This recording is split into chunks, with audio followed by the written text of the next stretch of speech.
The Diary of Samuel Pepys, 1660. By Samuel Pepys. Recording by Nicole Lee. Preface. Although the Diary of Samuel Pepys has been in the hands of the public for nearly 70 years, it has not hitherto appeared in its entirety. In the original edition of 1825, scarcely half of the manuscript was printed. Lord Braybrooke added some passages, as the various editions were published. But in the preface to his last edition he wrote, "There appeared indeed no necessity to amplify or in any way to alter the text of the diary, beyond the correction of a few verbal errors and corrupt passages, hitherto overlooked." The public knew nothing as to what was left unprinted, and there was therefore a general feeling of gratification when it was announced some 18 years ago that a new edition was to be published by the Rev. Mynors Bright, with the addition of new matter equal to a third of the whole. It was understood that at last the diary was to appear in its entirety. But there was a passage in Mr. Bright's preface which suggested a doubt respecting the necessary completeness.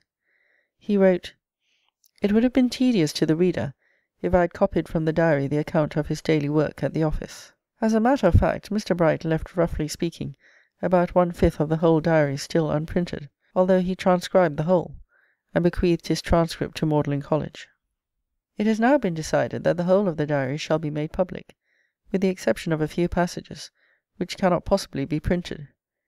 It may be thought by some that these omissions are due to an unnecessary squeamishness, but it is not really so, and readers are therefore asked to have faith in the judgment of the editor. Where any passages have been omitted, marks of omission are added, so that in all cases readers will know where anything has been left out.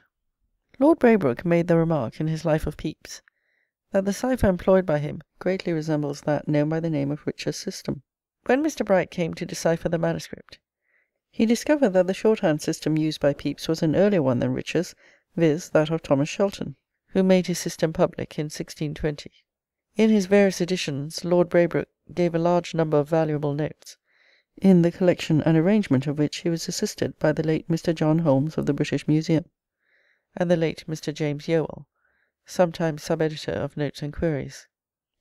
Where these notes are left unaltered in the present edition, the letter B has been affixed to them, but in many instances the notes have been altered and added to from later information, and in these cases no mark is affixed. A large number of additional notes are now supplied, but still much has had to be left unexplained. Many persons are mentioned in the diary who are little known in the outer world, and in some instances it has been impossible to identify them.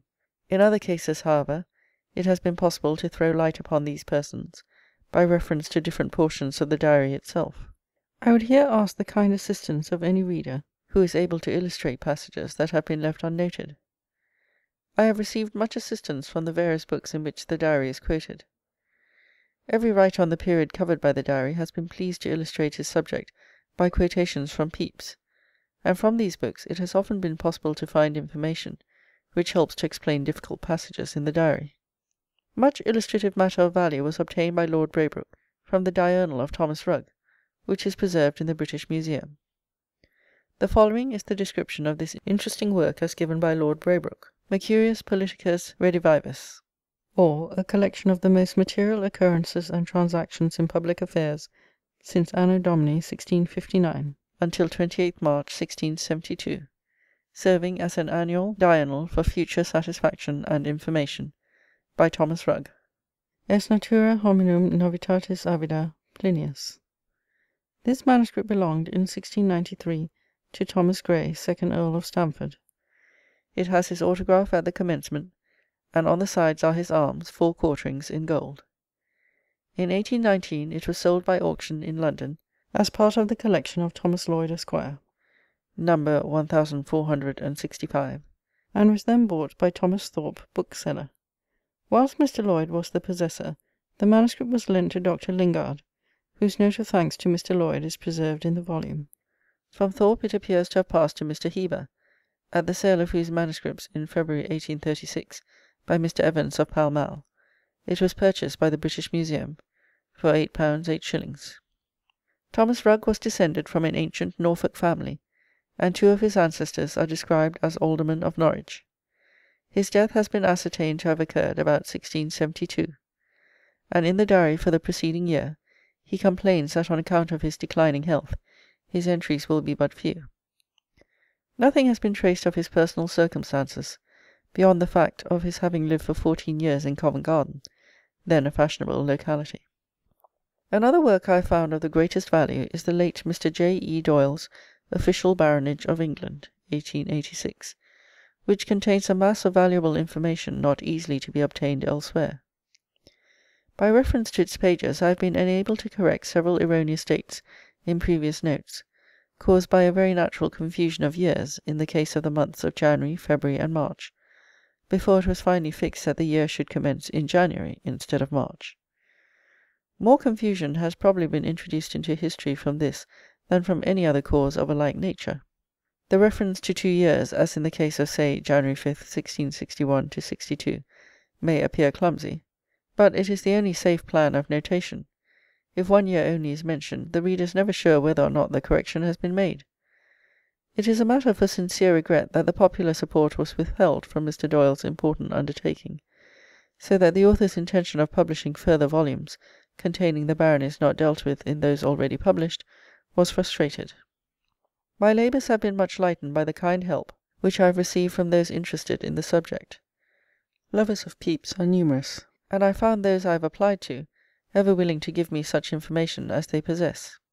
It is a singular pleasure, therefore, to have an opportunity of expressing publicly my thanks to these gentlemen, and among them I would especially mention Messrs. Fennell, Danby P. Fry, J. Eliot Hodgkin, Henry Jackson, J. K. Laughton, Julian Marshall, John Biddulph Martin, J. E. Matthew, Philip Norman, Richard B. Prosser, and Hugh Callender, Fellow of Trinity College, who verified some of the passages in the manuscript.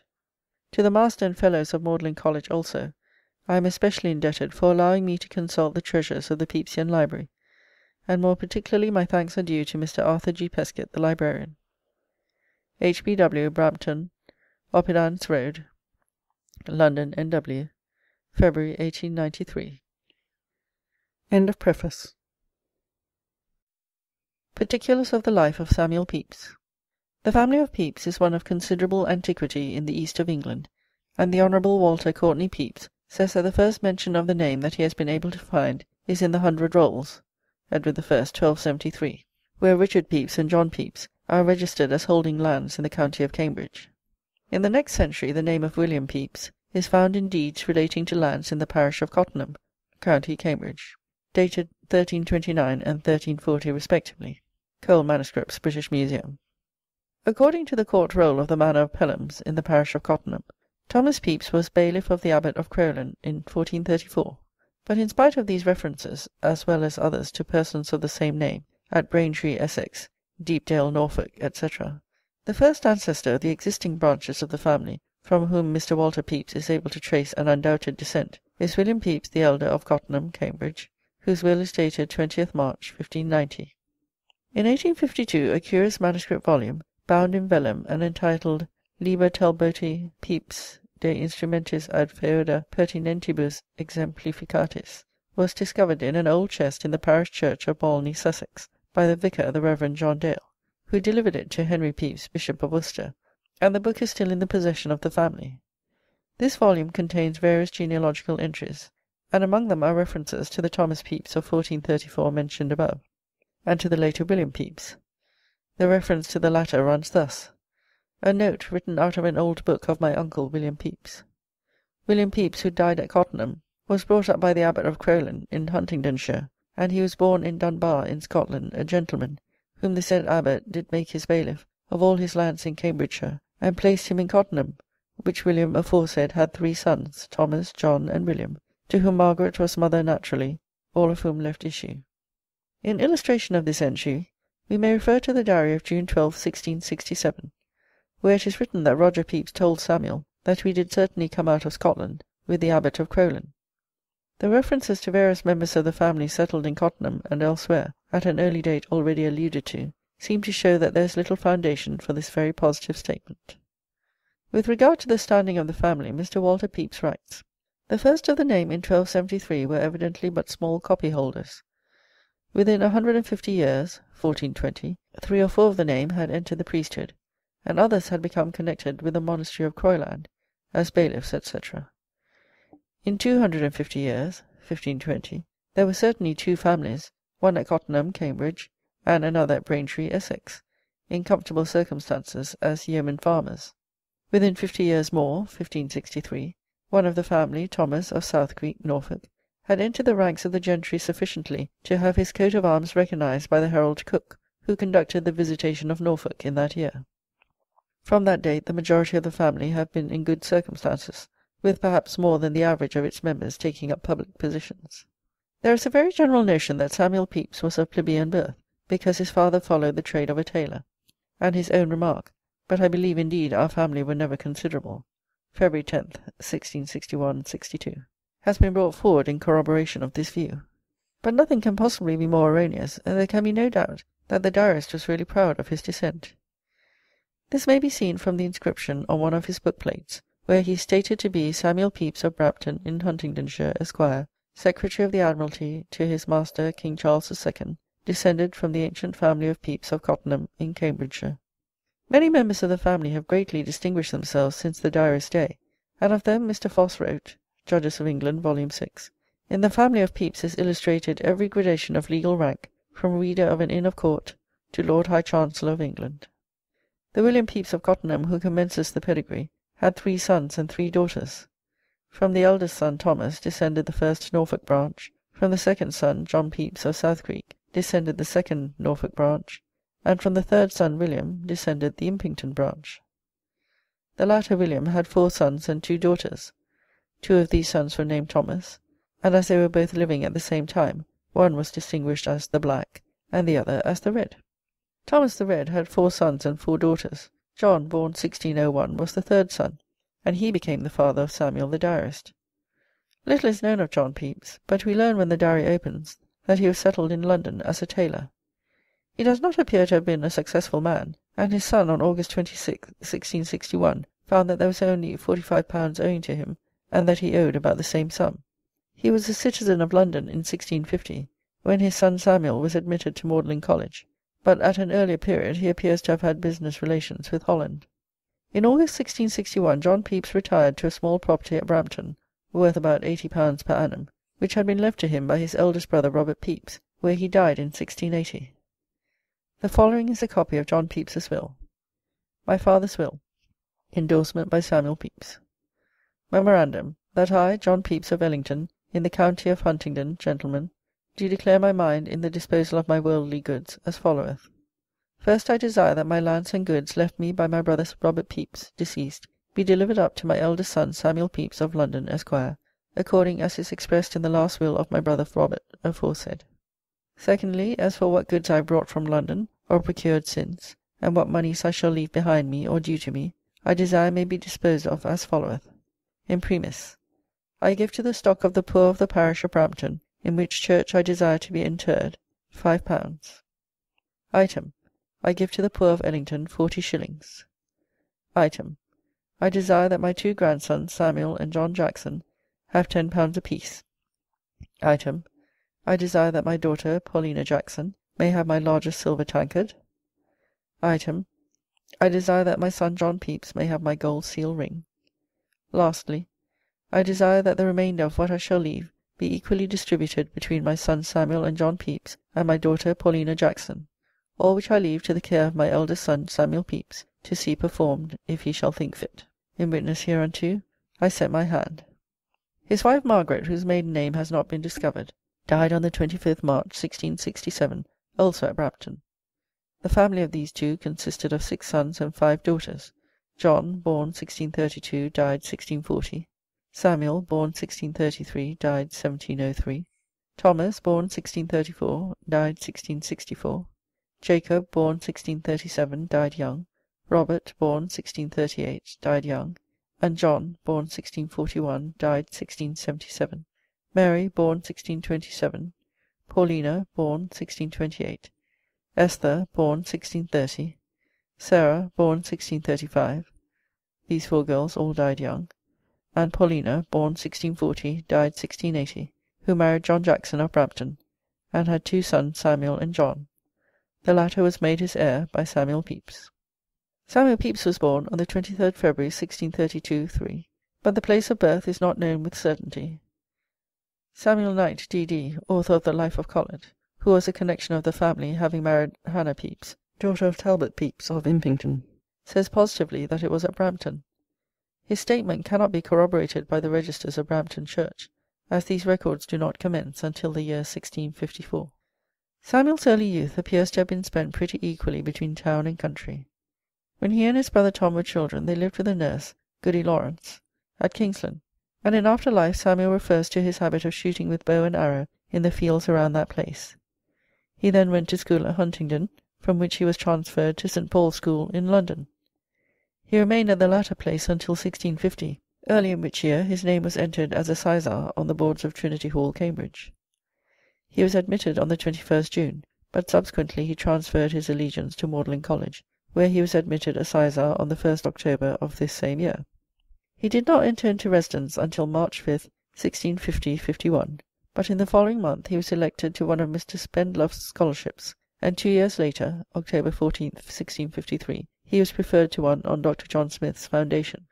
Little or nothing is known of Pepys's career at college, but soon after obtaining the Smith scholarship he got into trouble, and with a companion was admonished for being drunk.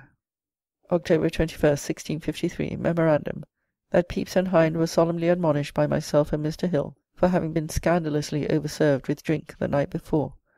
This was done in the presence of all the fellows then resident in Mr. Hill's chamber. John Wood, Registrar. From the Registrar's Book of Magdalen College. His time, however, was not wasted, and there is evidence that he carried into his busy life a fair stock of classical learning and a true love of letters. Throughout his life he looked back with pleasure to the time he spent at the university, and his college was remembered in his will when he bequeathed his valuable library. In this same year, 1653, he graduated B.A. On the 1st of December, 1655, when he was still without any settled means of support, he married Elizabeth St. Michel, a beautiful and portionless girl of 15. Her father, Alexander Marchant, Sieur de Saint Michel, was of a good family in Anjou, and son of the High Sheriff of Bauge in Anjou. Having turned Huguenot at the age of 21, when in the German service, his father disinherited him, and he also lost the reversion of some £20,000 sterling, which his uncle, a rich French canon, intended to bequeath to him before he left the Roman Catholic Church. He came over to England in the retinue of Henrietta Maria on her marriage with Charles I, but the Queen dismissed him on finding that he was a Protestant, and did not attend Mass.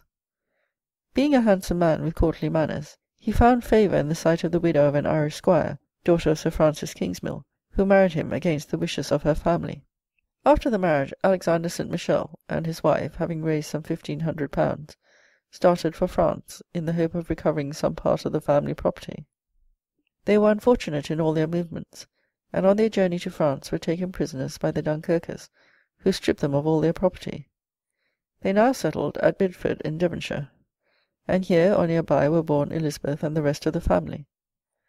At a later period St. Michel served against the Spaniards at the taking of Dunkirk and Arras, and settled at Paris.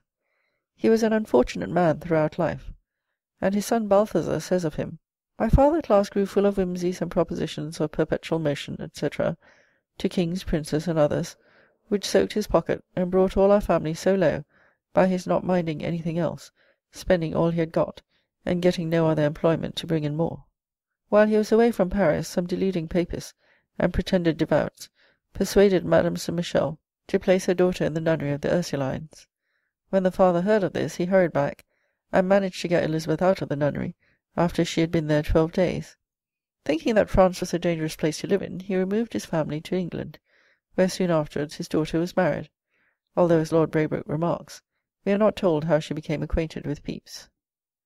St. Michel was greatly pleased that his daughter had become the wife of a true Protestant, and she herself said to him, kissing his eyes, "Dear father, though in my tender years I was by my low fortune in this world deluded to popery, by the fond dictates thereof I have now, joined with my riper years, which give me some understanding, a man to my husband too wise, and one too religious to the Protestant religion, to suffer my thoughts to bend that way any more." Alexander St. Michel kept up his character for fecklessness through life, and took up patents for curing smoking chimneys purifying water and moulding bricks. In 1667 he petitioned the king, asserting that he had discovered King Solomon's gold and silver mines, and the diary of the same date contains a curious commentary upon these visions of wealth. March 29, 1667. 4 shillings a week, which his, Baltis Michel's father, receives of the French Church, is all the subsistence his father and mother have, and about £20 a year maintains them. As already noted, Pepys was married on December the 1st, 1655. This date is given on the authority of the registers of St. Margaret's Church, Westminster. The late Mr. T.C. Noble kindly communicated to me a copy of the original marriage certificate, which is as follows: Samuel Pepys of this parish gentleman, and Elizabeth de St. Michel of Martins in the Fields, spinster. Published October 19th, 22nd, 29th, 1655, and were married by Richard Sherwin, Esquire, one of the Justices of the Peace of the City and Liberties of Westminster, December 1st, signed Richard Sherwin. But strangely enough, Pepys himself supposed his wedding day to have been October the 10th. Lord Braybrooke remarks on this: "It is notorious that the registers in those times were very ill kept, of which we have here a striking instance. Surely a man who kept a diary could not have made such a blunder." What is even more strange than Pepys's conviction that he was married on October the 10th is Mrs. Pepys's agreement with him. On October 10th, 1666, we read, "So home to supper and to bed, it being my wedding night, but how many years I cannot tell, but my wife says 10. Here Miss Pepys was wrong, as it was 11 years, so she may have been wrong in the day also. In spite of the high authority of Mr. and Mrs. Pepys on a question so interesting to them both, we must accept the register as conclusive on this point, until further evidence of its incorrectness is forthcoming. Sir Edward Montague, afterwards Earl of Sandwich, who was Pepys's first cousin one remove, Pepys's grandfather and Montague's mother being brother and sister, was a true friend to his poor kinsman, and he at once held out a helping hand to the imprudent couple, allowing them to live in his house. John Pepys does not appear to have been in sufficiently good circumstances to pay for the education of his son, and it seems probable that Samuel went to the university under his influential cousin's patronage. At all events, he owed his success in life primarily to Montague, to whom he appears to have acted as a sort of agent. On March 26, 1658, he underwent a successful operation for the stone, and we find him celebrating each anniversary of this important event of his life with thanksgiving. He went through life with little trouble on this score, but when he died at the age of 70, a nest of 7 stones was found in his left kidney. June 10, 1669. I went this evening to London to carry Mr. Pepys to my brother Richard, now exceedingly afflicted with the stone, who had been successfully cut, and carried the stone, as big as a tennis ball, to show him and encourage his resolution to go through the operation. Evelyn's Diary. In June 1659, Pepys accompanied Sir Edward Montague in the Naseby, when the Admiral of the Baltic Fleet and Algernon Sidney went to the Sound as joint commissioners.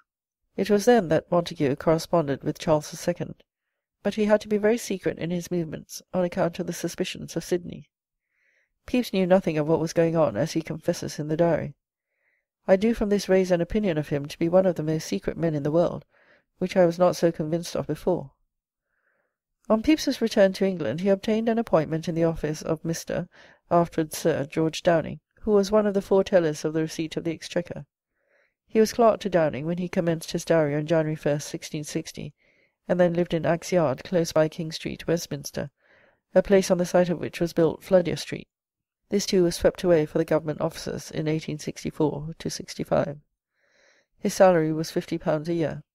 Downing invited Pepys to accompany him to Holland, but he does not appear to have been very pressing, and a few days later in this same January he got him appointed one of the clerks of the council, but the recipient of the favour does not appear to have been very grateful. A great change was now about to take place in Pepys's fortunes, for in the following March he was made secretary to Sir Edward Montague in his expedition to bring about the restoration of Charles II, and on the 23rd he went on board the Swiftsure with Montague. On the 30th they transferred themselves to the Naseby. Owing to this appointment of Pepys, we have in the diary a very full account of the daily movements of the fleet, until, events having followed their natural course, Montague had the honour of bringing Charles II to Dover, where the king was received with great rejoicing. Several of the ships in the fleet had names which were obnoxious to royalists, and on the 23rd May the king came aboard the Naseby and altered there the Naseby to the Charles, the Richard to the Royal James, the Speaker to the Mary, the Winsby to the Happy Return, the Wakefield to the Richmond, the Lambert to the Henrietta, the Cheriton to the Speedwell, and the Bradford to the Success. This portion of the diary is of particular interest, and the various excursions in Holland, which the diarist made, are described in a very amusing manner. When Montague and Pepys had both returned to London, the former told the latter that he had obtained the promise of the office of Clerk of the Acts for him. Many difficulties occurred before Pepys actually secured the place, so that at times he was inclined to accept the offers which were made to him to give it up. General Monk was anxious to get the office for Mr. Turner, who was chief clerk in the Navy Office, but in the end Montague's influence secured it for Pepys. Then Thomas Barlow, who had been appointed Clerk of the Acts in 1638, turned up, and appeared likely to become disagreeable. Pepys bought him off with an annuity of £100, which he did not have to pay for any length of time, as Barlow died in February 1664–65. It is not in human nature to be greatly grieved at the death of one to whom you have to pay an annuity, and Pepys expresses his feelings in a very naive manner, for which God knows my heart I could be as sorry as is possible for one to be for a stranger by whose death he gets £100 per annum, he being a worthy honest man. But when I come to consider the providence of God by this means unexpectedly to give me £100 a year more in my estate, I have cause to bless God, and do it from the bottom of my heart. This office was one of considerable importance, for not only was the holder the Secretary or Registrar of the Navy Board, but he was also one of the principal officers of the Navy, and as member of the Board of equal rank with the other commissioners. This office Pepys held during the whole period of the diary, and we find him constantly fighting for his position, as some of the other members wished to reduce his rank merely to that of Secretary. In his contention Pepys appears to have been in the right, and a valuable manuscript volume in the Pepysian Library contains an extract from the old instructions of about 1649, in which this very point is argued out. The volume appears to have been made up by William Penn, the Quaker, from a collection of manuscripts on the affairs of the Navy, found in his father's, Sir William Penn's, closet. It was presented to Charles II with a dedication ending thus: "I hope enough to justify so much freedom with a prince that is so easy to excuse things well intended as this is, by great Prince, thy faithful subject, William Penn." London, the 22nd of the month called June, 1680. It does not appear how the volume came into Pepys's possession. It may have been given him by the king, or he may have taken it as a perquisite of his office. The book has an index which was evidently added by Pepys. In this are these entries which show his appreciation of the contents of the manuscript: Clerk of the Acts, his duty, his necessity, and usefulness. The following description of the duty of the Clerk of the Acts shows the importance of the office, and the statement that if the clerk is not fitted to act as a commissioner, he is a blockhead and unfit for his employment, is particularly racy, and not quite the form of expression one would expect to find in an official document. Clerk of the Acts. The Clerk of the Navy's duty depends principally upon rating, by the Board's approbation, of all bills and recording of them, and all orders, contracts, and warrants, making up and casting of accounts, framing and writing answers to letters, orders, and commands from the Council, Lord High Admiral, or Commissioners of the Admiralty, and he ought to be a very able accountant, well versed in naval affairs and all inferior officers' duties. It hath been objected by some that the Clerk of the Acts ought to be subordinate to the rest of the Commissioners, and not to be joined in equal power with them, although he was so constituted from the first institution, which hath been an opinion only of some to keep him at a distance, lest he might be thought too forward if he had joint power in discovering or arguing against that which peradventure private interest would have concealed. It is certain no man sees more of the Navy's transactions than himself, and possibly may speak as much to the project if required, or else he is a blockhead and not fit for that employment. But why he should not make as able a commissioner as a shipwright, let wise men judge. In Pepys's patent the salary is stated to be £33 6s. 8d, but this was only the ancient fee out of the Exchequer, which had been attached to the office for more than a century. Pepys's salary had been previously fixed at £350 a year. Neither of the two qualifications, upon which particular stress is laid in the above instructions, was possessed by Pepys. He knew nothing about the Navy, and so little of accounts, that apparently he learned the multiplication table for the first time in July 1661. We see from the particulars given in the diary how hard he worked to obtain the knowledge required in his office, and in consequence of his assiduity he soon became a model official. When Pepys became Clerk of the Acts, he took up his residence at the Navy Office, a large building situated between Crutch Friars and Seething Lane, with an entrance in each of those places. On July 4th, 1660, he went with Commissioner Pett to view the houses, and was very pleased with them, but he feared that the more influential officers would jockey him out of his rights. His fears were not well grounded, and on July 18th he records the fact that he dined in his own apartments, which were situated in the Seething Lane front. On July 24th, 1660, Pepys was sworn in as Lord Sandwich's deputy for a clerkship of the Privy Seal. This office, which he did not think much of at first, brought him in for a time £3 a day. In June 1660 he was made Master of Arts by proxy, and soon afterwards he was sworn in as a Justice of the Peace for Middlesex, Essex, Kent, and Hampshire, the counties in which the chief dockyards were situated. Pepys's life is written large in the diary, and it is not necessary here to do more than catalogue the chief incidents of it in chronological order. In February 1661-62 he was chosen a younger brother of the Trinity House, and in April 1662, when on an official visit to Portsmouth Dockyard, he was made a burgess of the town. In August of the same year he was appointed one of the commissioners for the affairs of Tangier. Soon afterwards Thomas Povey, the treasurer, got his accounts into a muddle, and showed himself incompetent for the place, so that Pepys replaced him as treasurer to the commission. In March 1663-64 the Corporation of the Royal Fishery was appointed, with the Duke of York as governor, and 32 assistants, mostly very great persons. Through Lord Sandwich's influence, Pepys was made one of these. The time was now arriving when Pepys's general ability and devotion to business brought him prominently into notice. During the Dutch War, the unreadiness of the ships, more particularly in respect to victualling, was the cause of great trouble. The Clerk of the Acts did his utmost to set things right, and he was appointed Surveyor General of the Victualling Office. The kind way in which Mr. Coventry proposed him as the fittest man in England for the office, and the Duke of York's expressed approval, greatly pleased him. During the fearful period when the plague was raging, Pepys stuck to his business, and the chief management of naval affairs devolved upon him, for the meetings at the Navy Office were but thinly attended. In a letter to Coventry he wrote, "The sickness in general thickens round us, and particularly upon our neighbourhood. You, sir, took your turn of the sword. I must not therefore grudge to take mine of the pestilence." At this time his wife was living at Woolwich, and he himself with his clerks at Greenwich. One maid only remained in the house in London. Pepys rendered special service at the time of the fire of London. He communicated the King's wishes to the Lord Mayor, and he saved the Navy Office by having up workmen from Woolwich and Deptford dockyards to pull down the houses around, and so prevent the spread of the flames. When peace was at length concluded with the Dutch, and people had time to think over the disgrace which the country had suffered by the presence of De Ruyter's fleet in the Medway, it was natural that a public inquiry into the management of the war should be undertaken. A parliamentary committee was appointed in October 1667 to inquire into the matter. Pepys made a statement which satisfied the committee, but for months afterwards he was continually being summoned to answer some charge, so that he confesses himself as mad to become the hackney of this office in perpetual trouble and vexation that need it least. At last a storm broke out in the House of Commons against the principal officers of the Navy, and some members demanded that they should be put out of their places.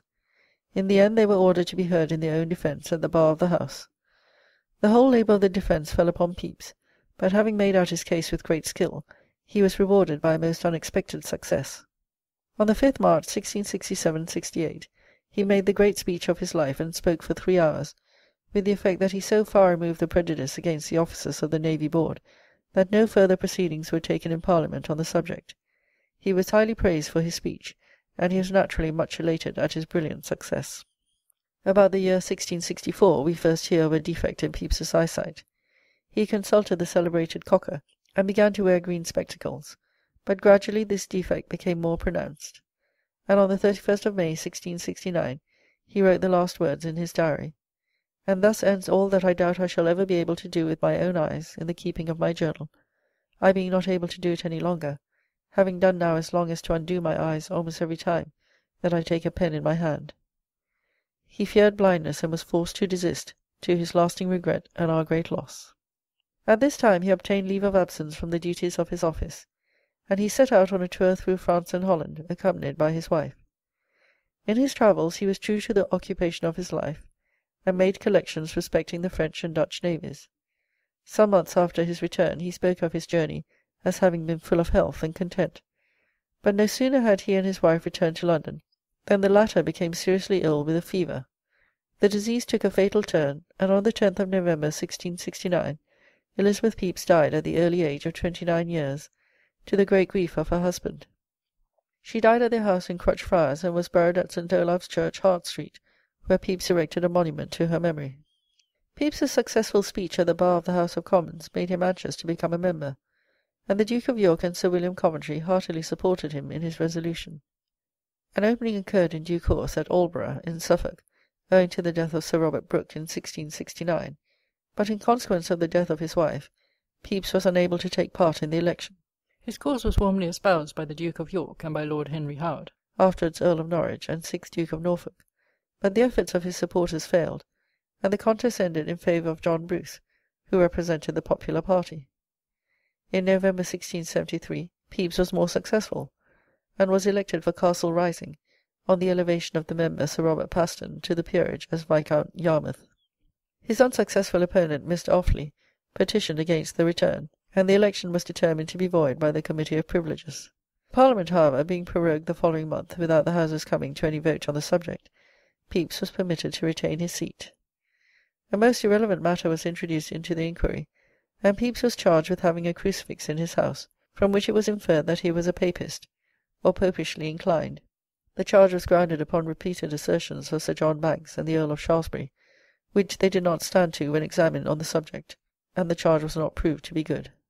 The House then proceeding upon the debate touching the election for Castle Rising between Mr. Pepys and Mr. Offley, did in the first place take into consideration what related personally to Mr. Pepys. Information being given to the House that they had received an account from a person of quality that he saw an altar with a crucifix upon it in the house of Mr. Pepys. Mr. Pepys, standing up in his place, did heartily and flatly deny that he ever had any altar or crucifix, or the image or picture of any saint whatsoever in his house, from the top to the bottom of it, and the members being called upon to name the person that gave them the information, they were unwilling to declare it without the order of the House, which being made, they named the Earl of Shaftesbury, and the House being also informed that Sir J. Banks did likewise see the altar, he was ordered to attend the bar of the House to declare what he knew of this matter. Ordered that Sir William Coventry, Sir Thomas Meres, and Mr. Garraway do attend Lord Shaftesbury on the like occasion, and receive what information his lordship can give on this matter.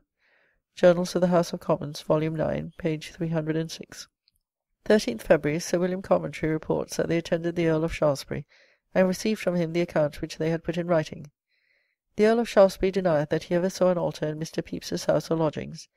As to the crucifix, he saith he hath some imperfect memory of seeing somewhat which he conceived to be a crucifix.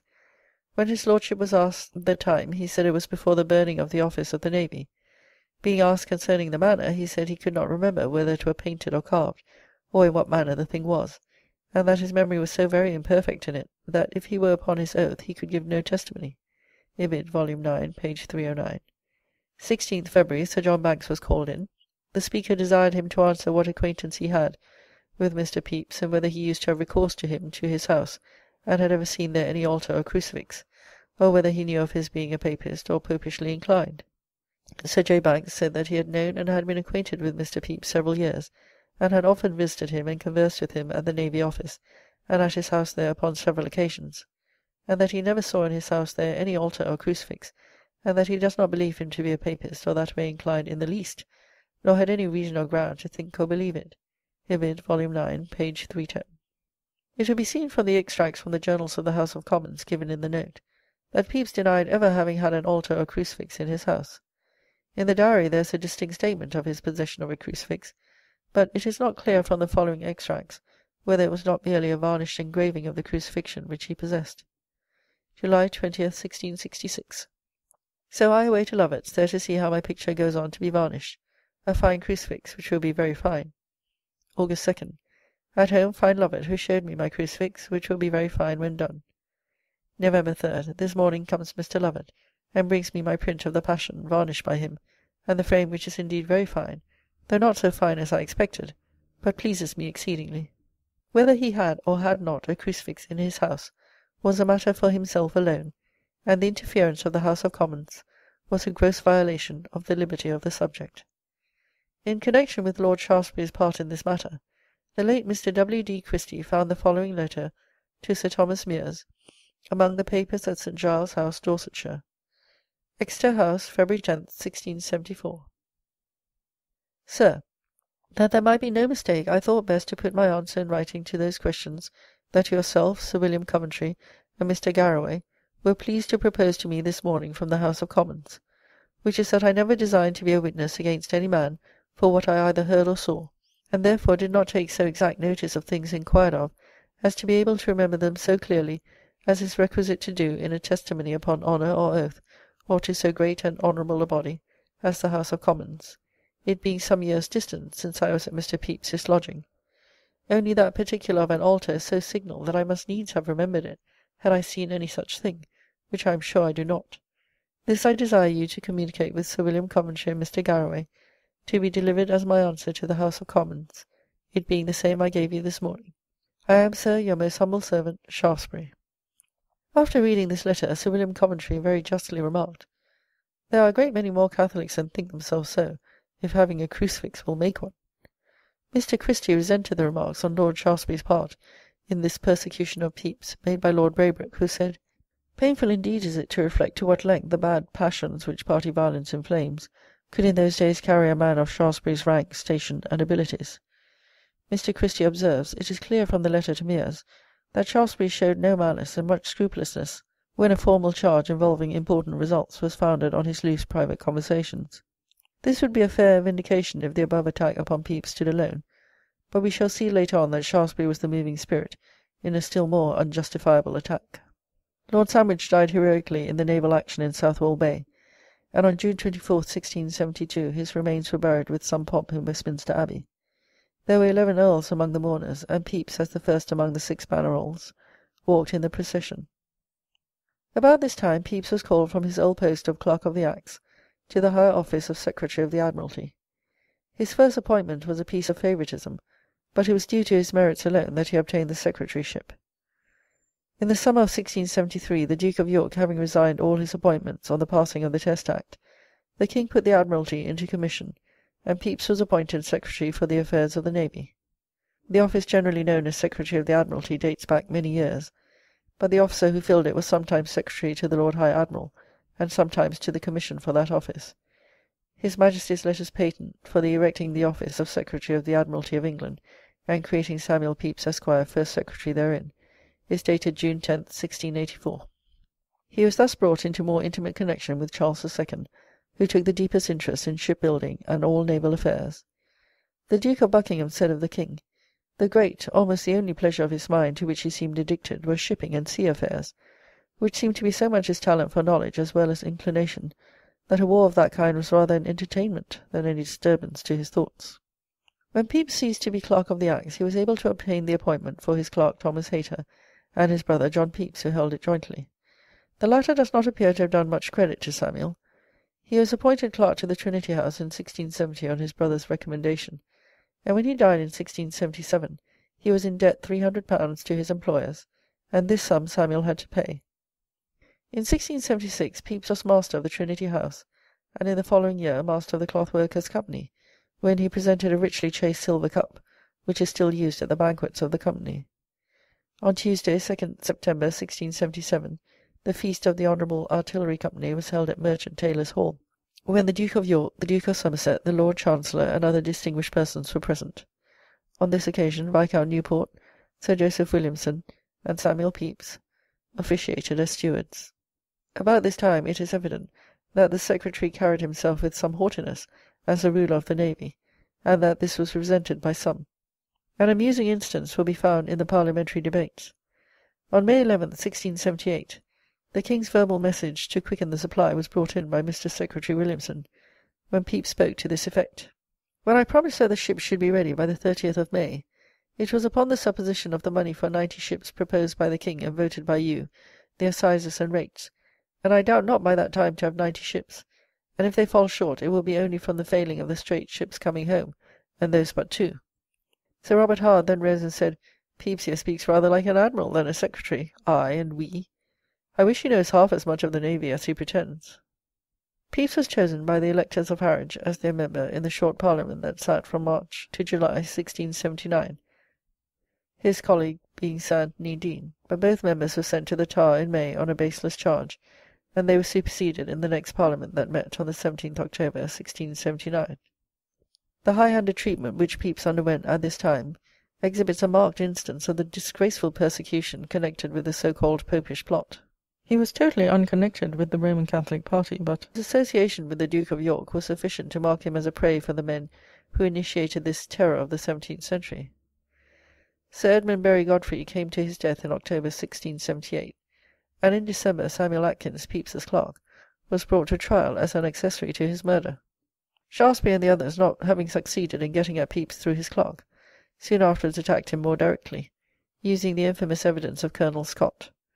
Much light has lately been thrown upon the underhand dealings of this miscreant by Mr. G. D. Scull, who printed privately in 1883 a valuable work entitled Dorothy Scott, otherwise Gotherson, and Hogben of Egerton House, Kent, 1611 to 1680. John Scott, calling himself Colonel Scott, ingratiated himself into acquaintance with Major Gotherson, and sold to the latter large tracts of land in Long Island, to which he had no right whatever. Dorothy Gotherson, after her husband's death, took steps to ascertain the exact state of her property, and obtained the assistance of Colonel Francis Lovelace, Governor of New York. Scott's fraud was discovered, and a petition for redress was presented to the king. The result of this was that the Duke of York commanded Pepys to collect evidence against Scott, and he accordingly brought together a great number of depositions and information as to his dishonest proceedings in New England, Long Island, Barbados, France, Holland, and England, and these papers are preserved among the Rawlinson manuscripts in the Bodleian. Scott had his revenge, and accused Pepys of betraying the navy by sending secret particulars to the French government, and of a design to dethrone the king and extirpate the Protestant religion. Pepys and Sir Anthony Deane were committed to the Tower under the Speaker's warrant on May 22nd, 1679, and Pepys's place at the Admiralty was filled by the appointment of Thomas Hayter. When the two prisoners were brought to the bar of the King's Bench on the 2nd of June, the Attorney General refused bail, but subsequently they were allowed to find security for £30,000. Pepys was put to great expense in collecting evidence against Scott and obtaining witnesses to clear himself of the charges brought against him. He employed his brother-in-law, Balthazar St. Michel, to collect evidence in France, as he himself explains in a letter to the Commissioners of the Navy. His Majesty, of his gracious regard to me, and the justification of my innocence, was then pleased at my humble request to dispense with my said brother going with the ship about that time designed for Tangier, and to give leave to his going into France, the scene of the villainies then in practice against me, he being the only person whom, from his relation to me, together with his knowledge in the place and language, his known diligence and particular affection towards me, I could at that time and in so great a cause pitch on, for committing the care of this affair of detecting the practice of my enemies there. In the end, Scott refused to acknowledge to the truth of his original deposition, and the prisoners were relieved from their bail on February 12, 1679-80. John James, a butler previously in Pepys's service, confessed on his deathbed in 1680 that he had trumped up the whole story relating to his former master's change of religion, at the instigation of Mr. William Harbour, M.P. for Thetford. Pepys wrote on July 1, 1680, to Mrs. Skinner, "I would not omit giving you the knowledge of my having at last obtained what with as much reason I might have expected a year ago, my full discharge from the bondage I have from one villain's practice, so long lain under." William Harbord of Cadbury, Somerset, second son of Sir Charles Harbord, whom he succeeded in 1682 as Surveyor General of the land revenues of the Crown, was Pepys's most persistent enemy. Several papers referring to Harbord's conduct were found at Scott's lodging after his flight, and are now preserved among the Rawlinson manuscripts in the Bodleian. One of these was the following memorandum, which shows pretty plainly Pepys's opinion of Harbord: that about the time of Mr. Pepys's surrender of his employment as Secretary of the Admiralty, Captain Russell and myself being in discourse about Mr. Pepys, Mr. Russell delivered himself in these or other words to this purport, that he thought it might be of advantage to both, if a good understanding were had between his brother Harbord and Mr. Pepys, asking me to propose it to Mr. Pepys, and he would to his brother, which I agreed to and went immediately from him to Mr. Pepys, and telling him of this discourse, he gave me readily this answer in these very words, that he knew of no service Mr. Harbord could do him, or if he could, he should be the last man in England he would receive any from. William Harbord sat as M.P. for Thetford in several parliaments. In 1689 he was chosen on the Privy Council, and in 1690 became Vice-Treasurer for Ireland. He was appointed ambassador to Turkey in 1692, and died at Belgrade in July of that year. Besides Scott's dishonesty in his dealings with Major Gotherson, it came out that he had cheated the States of Holland out of £7,000, in consequence of which he was hanged in effigy at the Hague in 1672. In 1682 he fled from England to escape from the law, as he had been guilty of wilful murder by killing George Butler, a hackney coachman, and he reached Norway in safety, where he remained till 1696. In that year some of his influential friends obtained a pardon for him from William III, and he returned to England. In October 1680 Pepys attended on Charles II at Newmarket, and there he took down from the King's own mouth the narrative of His Majesty's escape from Worcester, which was first published in 1766 by Sir David Dalrymple, Lord Hailes, from the manuscript, which now remains in the Pepysian library both in shorthand and in longhand. It is creditable to Charles II and the Duke of York that both brothers highly appreciated the abilities of Pepys, and availed themselves of his knowledge of naval affairs. In the following year there was some chance that Pepys might retire from public affairs, and take upon himself the headship of one of the chief Cambridge colleges. On the death of Sir Thomas Page, the Provost of King's College, in August 1681, Mr. S. Marion, a Fellow of Clare Hall, recommended Pepys to apply to the King for the appointment, being assured that the royal mandate, if obtained, would secure his election. He liked the idea, but replied that he believed Colonel Legge, afterwards Lord Dartmouth, wanted to get the office for an old tutor. Nothing further seems to have been done by Pepys, except that he promised, if he were chosen, to give the whole profit of the first year, and at least half of that of each succeeding year, to be dedicated to the general and public use of the college. In the end, Dr. John Copleston was appointed to the post. On May 22, 1681, the Reverend Dr. Mills, rector of St. Olave's, who is so often mentioned in the diary, gave Pepys a certificate as to his attention to the services of the church. It is not quite clear what was the occasion of the certificate, but probably the diarist wished to have it ready in case of another attack upon him in respect to his tendency towards the Church of Rome. Early in 1682, Pepys accompanied the Duke of York to Scotland, and narrowly escaped shipwreck by the way. Before letters could arrive in London to tell of his safety, the news came of the wreck of the Gloucester, the Duke's ship, and of the loss of many lives. His friend's anxiety was relieved by the arrival of a letter which Pepys wrote from Edinburgh to Hewer on May 8th, in which he detailed the particulars of the adventure. The Duke invited him to go on board the Gloucester frigate, but he preferred his own yacht, the Catherine, in which he had more room, and in consequence of his resolution he saved himself from the risk of drowning. On May 5th the frigate struck upon the sand, called the Lemon and Oar, about 16 leagues from the mouth of the Humber. This was caused by the carelessness of the pilot, to whom Pepys imputed an obstinate overweening in opposition to the contrary opinions of Sir I. Berry, his master, mates, Colonel Legge, the Duke himself, and several others, concurring unanimously in not being yet clear of the sands. The Duke and his party escaped, but numbers were drowned in the sinking ship, and it is said that had the wreck occurred 2 hours earlier, and the accompanying yachts been at the distance they had previously been, not a soul would have escaped. Pepys stayed in Edinburgh for a short time, and the Duke of York allowed him to be present at 2 councils. He then visited, with Colonel George Legge, some of the principal places in the neighbourhood, such as Stirling, Linlithgow, Hamilton, and Glasgow. The latter place he describes as a very extraordinary town indeed for beauty and trade, much superior to any in Scotland. Pepys had now been out of office for some time, but he was soon to have employment again. Tangier, which was acquired at the marriage of the king to Catherine of Braganza, had long been an encumbrance, and it was resolved at last to destroy the place.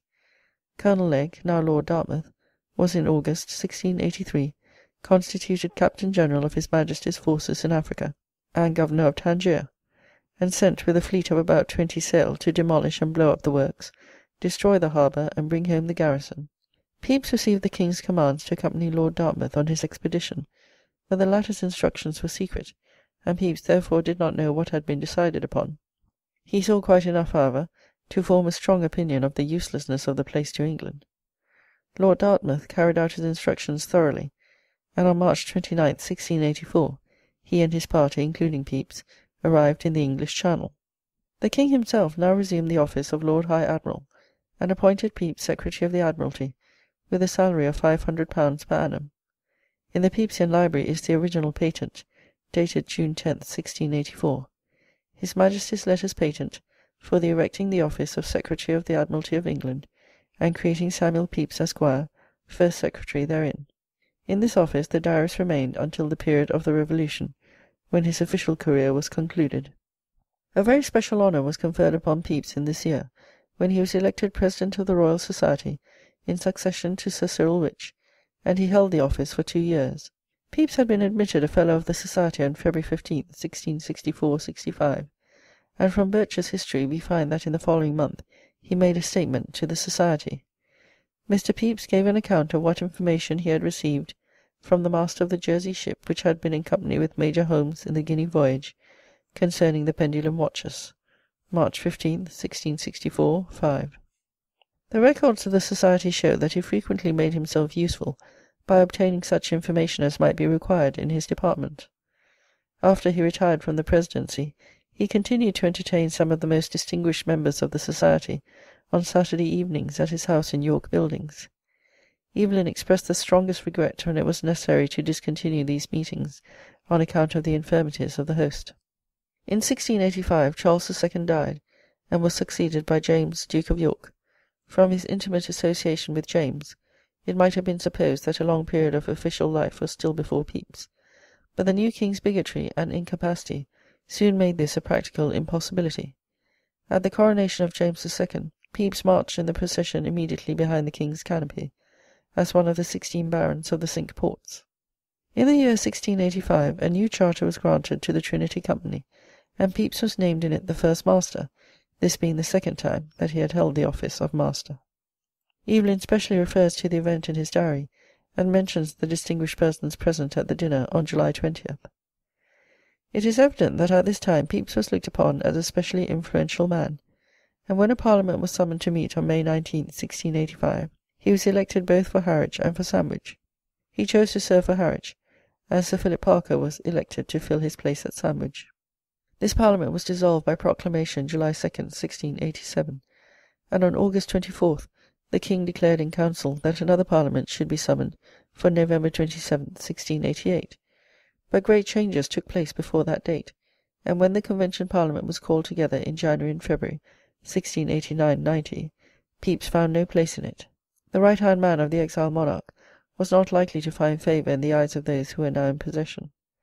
When the election for Harwich came on, the electors refused to return him, and the streets echoed to the cry of "No Tower men! No men out of the Tower!" They did not wish to be represented in Parliament by a disgraced official. We have little or no information to guide us as to Pepys' proceedings at the period of the Revolution. We know that James II, just before his flight, was sitting to Kneller for a portrait intended for the Secretary to the Admiralty, and that Pepys acted in that office for the last time on 20th February 1688-89. But between those dates we know nothing of the anxieties and troubles that he must have suffered. On the 9th March an order was issued from the Commissioners of the Admiralty for him to deliver up his books, etc., to Phineas Boas, who superseded him as Secretary. Pepys had many firm friends upon whom he could rely, but he had also enemies who lost no opportunity of worrying him. On June 10, 1690, Evelyn has this entry in his diary, which throws some light upon the events of the time. Mr. Pepys read to me his remonstrance, skewing with what malice and injustice he was suspected with Sir Anthony Deane about the timber of which the 30 ships were built by a late Act of Parliament, with the exceeding danger which the fleet would shortly be in, by reason of the tyranny and incompetency of those who now manage the Admiralty and affairs of the Navy, of which he gave an accurate state, and shewed his great ability. On the 25th of this same month, Pepys was committed to the Gatehouse at Westminster on a charge of having sent information to the French court of the state of the English Navy. There was no evidence of any kind against him, and at the end of July he was allowed to return to his own house on account of ill health. Nothing further was done in respect to the charge, but he was not free till some time after, and he was long kept in anxiety, for even in 1692 he still apprehended some fresh persecution. Sir Peter Pallavicini, Mr. James Houblon, Mr. Blackburn, and Mr. Martin bailed him, and he sent them the following circular letter. October 15, 1690. Being this day become once again a free man in every respect, I mean but that of my obligation to you and the rest of my friends, to whom I stand indebted for my being so, I think it but a reasonable part of my duty to pay you and them my thanks for it in a body, but know not how otherwise to compass it, than by begging you, which I hereby do, to take your share with them and me here to-morrow of a piece of mutton, which is all I dare promise you, besides that of being ever your most bounden and faithful humble servant, S.P. He employed the enforced idleness caused by being thrust out of his employment in the collection of the materials for the valuable work which he published in 1690 under the title of Memoirs of the Navy. Little more was left for him to do in life, but as the government became more firmly established, and the absolute absurdity of the idea of his disloyalty was proved, Pepys held up his head again as a man to be respected and consulted, and for the remainder of his life he was looked upon as the Nestor of the Navy. There is little more to be told of Pepys's life. He continued to keep up an extended correspondence with his many friends, and as treasurer of Christ's Hospital he took very great interest in the welfare of that institution. He succeeded in preserving from impending ruin the mathematical foundation which had been originally designed by him, and through his anxious solicitations endowed and cherished by Charles II. And James II. One of the last public acts of his life was the presentation of the portrait of the eminent Dr. John Wallis, Savilian Professor of Geometry, to the University of Oxford. In 1701 he sent Sir Godfrey Kneller to Oxford to paint the portrait, and the University rewarded him with a Latin diploma, containing in gorgeous language the expression of thanks for his munificence. On the 26th May 1703 Samuel Pepys, after long continued suffering, breathed his last, in the presence of the learned Dr. George Hickes, the non-juring Dean of Worcester. And the following letter from John Jackson to his uncle's lifelong friend Evelyn contains particulars as to the cause of death. Mr. Jackson to Mr. Evelyn, Clapham, May 28, 1703, Friday night. Honoured Sir, 'tis no small addition to my grief to be obliged to interrupt the quiet of your happy recess with the afflicting tidings of my uncle Pepys's death, knowing how sensibly you will partake with me herein. But I should not be faithful to his desires if I did not beg your doing the honour to his memory of accepting mourning from him as a small instance of his most affectionate respect and honour for you.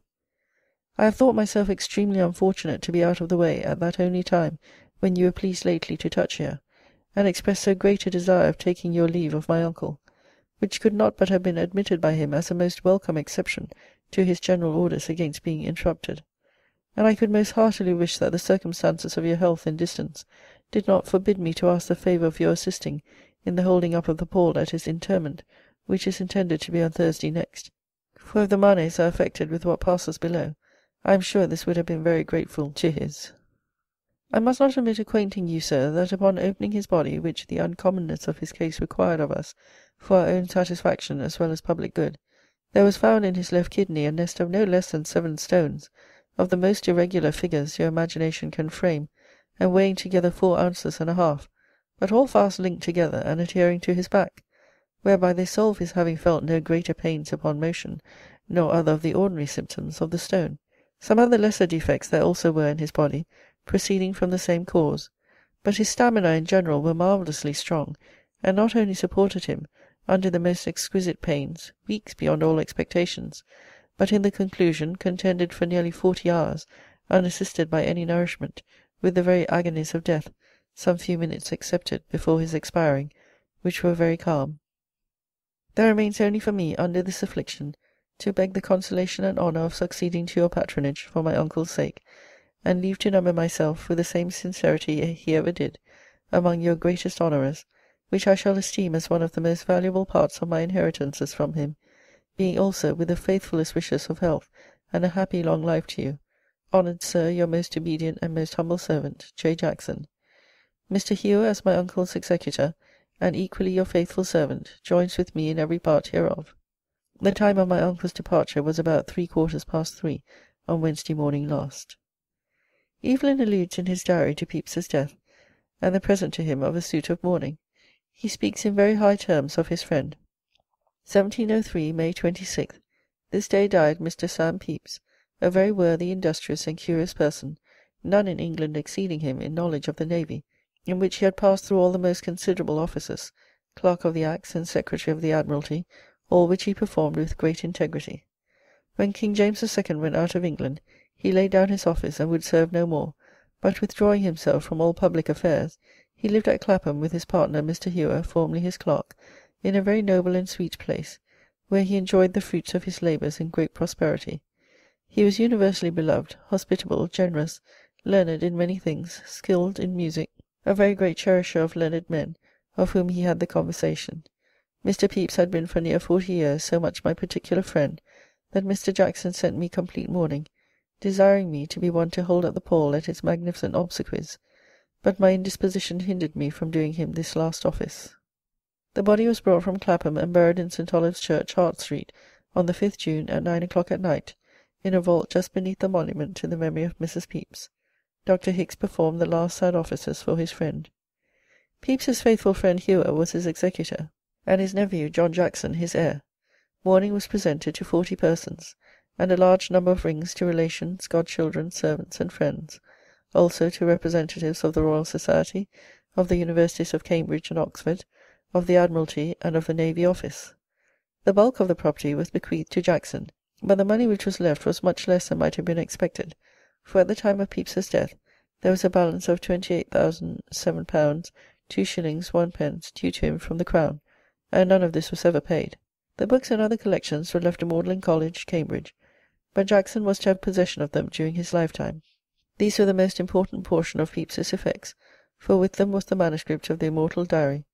The following are the directions for the disposition of the library, taken from Hull manuscript No. 7301.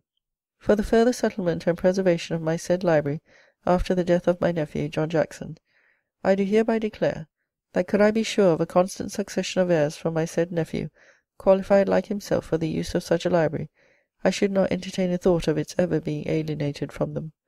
But this uncertainty considered, with the infinite pains and time and cost employed in my collecting, methodizing, and reducing the same to the state it now is, I cannot but be greatly solicitous that all possible provision should be made for its unalterable preservation and perpetual security against the ordinary fate of such collections falling into the hands of an incompetent heir, and thereby being sold, dissipated, or embezzled.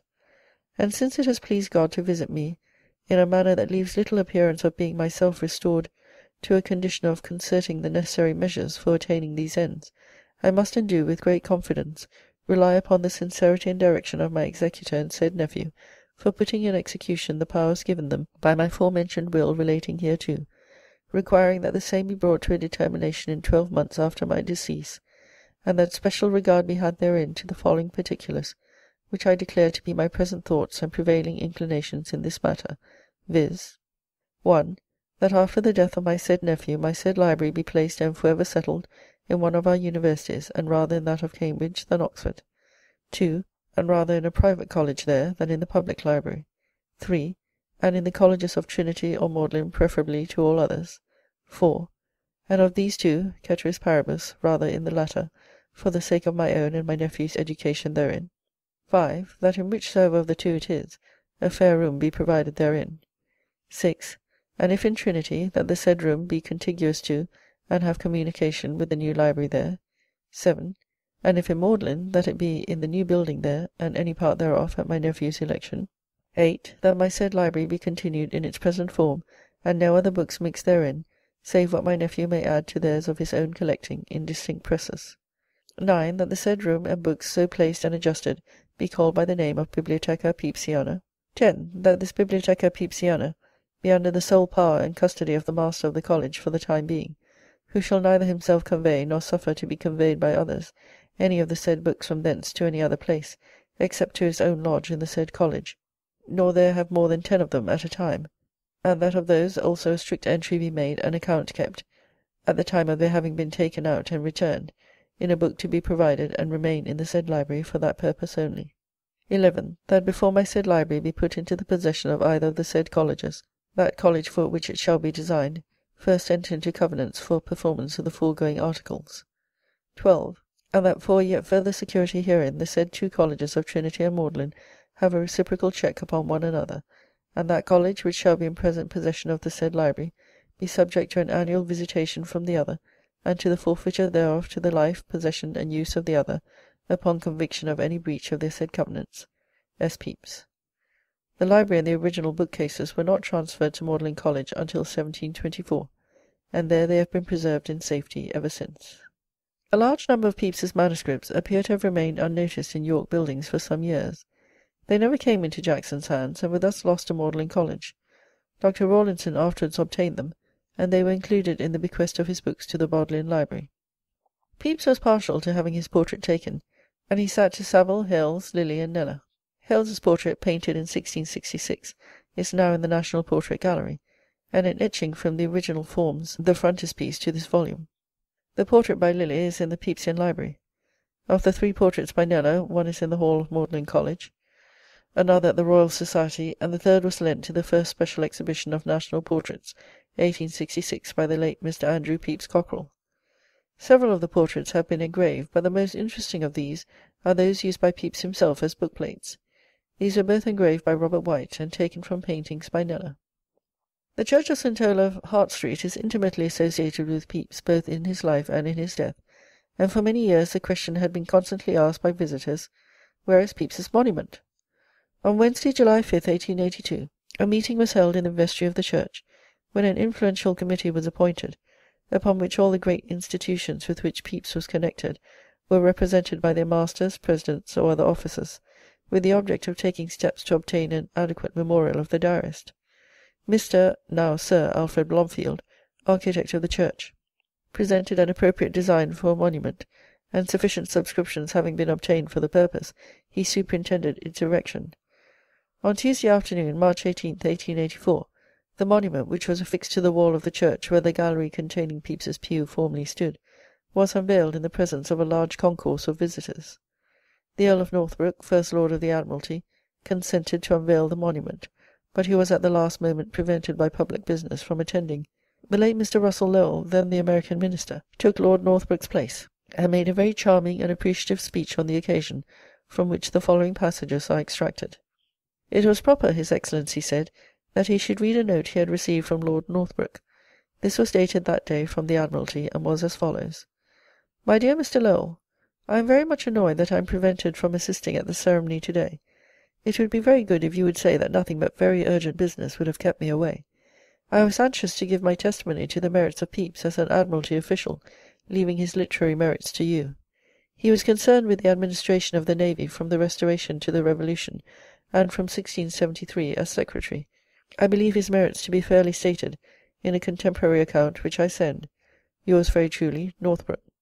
The contemporary account which Lord Northbrook was good enough to send him said, Pepys was, without exception, the greatest and most useful minister that ever filled the same situations in England, the Acts and Registers of the Admiralty proving this beyond contradiction. The principal rules and establishments in present use in these offices are well known to have been of his introducing, and most of the officers serving therein since the Restoration, of his bringing up. He was a most studious promoter and strenuous asserter of order and discipline. Sobriety, diligence, capacity, loyalty, and subjection to command were essentials required in all whom he advanced. Where any of these were found wanting, no interest or authority was capable of moving him in favour of the highest pretender. Discharging his duty to his prince and country with a religious application and perfect integrity, he feared no one, courted no one, and neglected his own fortune. That was a character drawn, it was true, by a friendly hand, but to those who were familiar with the life of Pepys the praise hardly seemed exaggerated. As regarded his official life, it was unnecessary to dilate upon his peculiar merits, for they all knew how faithful he was in his duties, and they all knew, too, how many faithful officials there were working on in obscurity, who were not only never honoured with a monument, but who never expected one. The few words Mr. Lowell went on to remark, which he was expected to say upon that occasion, therefore, referred rather to what he believed was the true motive which had brought that assembly together, and that was by no means the character of Pepys, either as Clerk of the Acts or as Secretary to the Admiralty. This was not the place in which one could go into a very close examination of the character of Pepys as a private man. He would begin by admitting that Pepys was a type, perhaps, of what was now called a Philistine. We had no word in England which was equivalent to the French adjective bourgeois, but at all events Samuel Pepys was the most perfect type that ever existed of the class of people whom this word described. He had all its merits as well as many of its defects. With all those defects, however, perhaps in consequence of them, Pepys had written one of the most delightful books that it was man's privilege to read in the English language or in any other. Whether Pepys intended this diary to be afterwards read by the general public or not, and this was a doubtful question when it was considered that he had left, possibly by inadvertence, a key to his cipher behind him, it was certain that he had left with us a most delightful picture, or rather he had left the power in our hands of drawing for ourselves some of the most delightful pictures of the time in which he lived. There was hardly any book which was analogous to it. If one were asked what were the reasons for liking Pepys, it would be found that they were as numerous as the days upon which he made an entry in his diary, and surely that was sufficient argument in his favour. There was no book, Mr. Lowell said, that he knew of, or that occurred to his memory, with which Pepys's diary could fairly be compared, except the Journal of L'Estoile, who had the same anxious curiosity and the same commonness not to say vulgarity of interest, and the book was certainly unique in one respect, and that was the absolute sincerity of the author with himself. Montaigne is conscious that we are looking over his shoulder, and Rousseau secretive in comparison with him. The very fact of that sincerity of the author with himself argued a certain greatness of character. Dr. Hicks, who attended Pepys at his deathbed, spoke of him as this great man, and said he knew no one who died so greatly. And yet there was something almost of the ridiculous in the statement, when the greatness was compared with the garrulous frankness which Pepys showed towards himself. There was no parallel to the character of Pepys, he believed, in respect of naivete, unless it were found in that of Falstaff, and Pepys showed himself too, like Falstaff, on terms of unbuttoned familiarity with himself. Falstaff had just the same naivete, but in Falstaff it was the naivete of conscious humour. In Pepys it was quite different, for Pepys's naivete was the inoffensive vanity of a man who loved to see himself in the glass. Falstaff had a sense, too, of inadvertent humour, but it was questionable whether Pepys could have had any sense of humour at all, and yet permitted himself to be so delightful. There was probably, however, more involuntary humour in Pepys's diary than there was in any other book extant. When he told his readers of the landing of Charles II at Dover, for instance, it would be remembered how Pepys chronicled the fact that the mayor of Dover presented the prince with a Bible, for which he returned his thanks and said it was the most precious book to him in the world. Then again it would be remembered how, when he received a letter addressed Samuel Pepys, Esquire, he confesses in the diary that this pleased him mightily. When, too, he kicked his cookmaid, he admits that he was not sorry for it, but was sorry that the footboy of a worthy knight with whom he was acquainted saw him do it. And the last instance he would mention of poor Pepys's naivete was when he said in the diary that he could not help having a certain pleasant and satisfied feeling when Barlow died. Barlow, it must be remembered, received during his life the yearly sum from Pepys of £100. The value of Pepys's book was simply priceless, and while there was nothing in it approaching that single page in Saint-Simon where he described that thunder of courtierly red heels passing from one wing of the palace to another as the prince was lying on his deathbed, and favour was to flow from another source, still Pepys's diary was unequalled in its peculiar quality of amusement. The lightest part of the diary was of value historically, for it enabled one to see London of 200 years ago, and what was more, to see it with the eager eyes of Pepys. It was not Pepys the official who had brought that large gathering together that day in honour of his memory. It was Pepys the diarist. In concluding this account of the chief particulars of Pepys's life, it may be well to add a few words upon the pronunciation of his name. Various attempts appear to have been made to represent this phonetically. Lord Braybrooke, in quoting the entry of death from St. Olave's Registers, where the spelling is Pepys, wrote, "This is decisive as to the proper pronunciation of the name." This spelling may show that the name was pronounced as a monosyllable, but it is scarcely conclusive as to anything else, and Lord Braybrooke does not say what he supposes the sound of the vowels to have been. At present there are three pronunciations in use: Peps, which is the most usual; Pepys, which is the received one at Magdalen College; and Pepys, which I learned from Mr. Walter C. Pepys, is the one used by other branches of the family.